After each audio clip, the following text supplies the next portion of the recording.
Ahora nos vamos de verdad, Valencia. Ya podéis hacer toda la vida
Pues esto ha sido todo, querida Valencia, lo que tenía para traeros con todo mi corazón, mi cariño, mi alegría, mis aplausos, así que el primero de todos, quiero que sea bien fuerte para esta banda que tengo aquí detrás, y me soporta cada día, ¡viva Valencia! Hoy nos voy a intentar el 1-1, así que estoy a la derecha, hoy ha venido hawaiano, pensamos que iba a hacer un poco más de calor, y con este club, que eso sí que es real, todo el año, el Sandy Moreno, las teclas,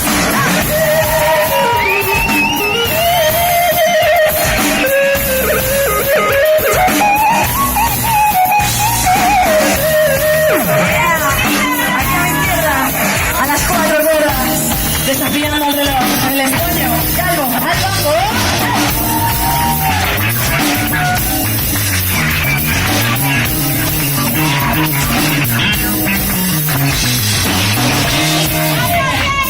Y aquí detrás de mí, paisano de mi tierra que nos ha hecho mover el culo a todos. Valencia, el exceso de Ricky a la batería.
It's